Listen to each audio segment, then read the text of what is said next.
আসসালামু আলাইকুম সবাইকে। আমি মিতানুর ইসলামিক স্টুডিও থেকে মিতানুর বলছি। তো আজকে হচ্ছে আমি বাসায় মোটামুটি মাঝে মাঝে চেষ্টা করি একদম ফ্রেশ অরেঞ্জ জুস নেওয়ার জন্য বা তৈরি করার জন্য। এই তো একদম ইজি ওয়ে। আপনারা চাইলে এরকম একটা জুসার মেশিন দিয়ে তৈরি করতে পারবেন। তো আমার কাছে মনে হয় ছোট্ট একটা মেশিন হলে এরকম মোটামুটি আপনারা বাসায় একদম ফ্রেশ অরেঞ্জ জুস নিতে পারবেন। তো এই তো দেখতেছেন একদম ইজি ওয়ে নেওয়া যায়। তো আমার কাছে মনে হয় যে বাচ্চাদের ক্ষেত্রে সবসময় বাইরে থেকে না খেয়ে বাসায় তৈরি করা। এই তো আসলে আমি প্রত্যেক সপ্তাহে একটা লং ভিডিও দিই, শর্টস দেওয়ার চেষ্টা করি যেহেতু টাইমটা আমি কম পাচ্ছি। আর এর মধ্যে আমি সবার ভিডিওটা দেখে নেই, কিন্তু আমার জানি কেন মনে হচ্ছে আমি 1 উইকে একটা ভিডিও দিলেও কমেন্ট এতটা আসে না, লাইকও না, আর ভিউজ তো একদমই কমই। জানি না কেন হচ্ছে।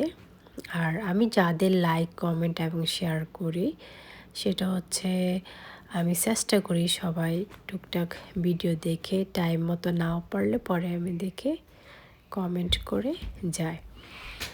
আর এর মধ্যে একটা কথা হচ্ছে অনেকে লাইক করে কমেন্ট করে না, আবার কমেন্ট করলে লাইক করতে ভুলে যায়। প্লিজ ভিডিওটা স্কিপ করবেন না, আর ভিডিওটা ফুল ওয়াচ করে সুন্দর একটা গঠনমূলক কমেন্ট করে যাবেন। আজকে জানি না আমার ভয়েসটা এত ভালো যাচ্ছে না, কারণ আমার শরীরটা এত ভালো ছিল না, তাই একটু ভাবছি আপনাদের সাথে একটা জুস যেহেতু নিজের জন্য তৈরি করতেছি, তাই আপনার সাথে শেয়ার করলাম আমি কিভাবে জুস তৈরি করি বাসায়। এই তো মোটামুটি ভালো ওয়ে তৈরি হচ্ছে। তো ভিডিওটা ভালো লাগলে অবশ্যই লাইক কমেন্ট এবং শেয়ার করবেন, ভিডিওটা শেষ পর্যন্ত দেখবেন। আর একটা কথা বলে রাখি, সব সময় আপনারা 2 স্পিড দিয়ে ভিডিও দেখবেন না, এতে আমাদের চ্যানেলের উপরে এফেক্ট আসে। তো চাইলে আপনারা টাইম নিয়ে ভিডিওটা সুন্দর করে দেখে নেবেন, এটা হচ্ছে আমার একটা রিকোয়েস্ট। আর আমি সবসময় সবাইকে চেষ্টা করি আগে একদম ফার্স্ট না হলেও লেট হলেও আমি সবার ভিডিও ফুল ওয়াচ করে একটা গঠনমূলক কমেন্ট করে আসি। যারা অবশ্যই আমার কমেন্ট দেখেন তারা অবশ্যই বুঝতে পারেন আমি কাকে কাকে সাপোর্ট করি।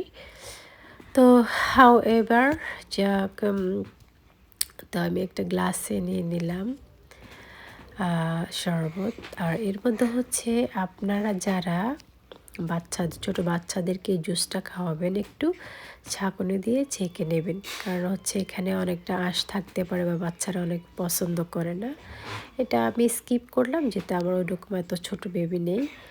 তো আর এর মধ্যে হচ্ছে মিন্ট পাতা, অরেঞ্জ জুস অথবা লেমন জুস, এটার মধ্যে আপনারা চেষ্টা করবেন মিন্ট লিফটা ইউজ করার জন্য। অনেক টেস্ট বাড়িয়ে দেয়, জানি না কে কীভাবে নিচ্ছে, কিন্তু আমার কাছে মনে হলো মিন্ট এবং অরেঞ্জ কম্বিনেশনটা খুব একটা ভালো স্মেল আসে, ঠিক না? আর আইসটা হচ্ছে অপশনাল, আপনি চাইলে আইস দিয়েও খেতে পারেন, আর না চাইলে আপনি নর্মালও খেতে পারেন। এই তো, আল্লাহ হাফিজ সবাইকে। আজকের ভিডিও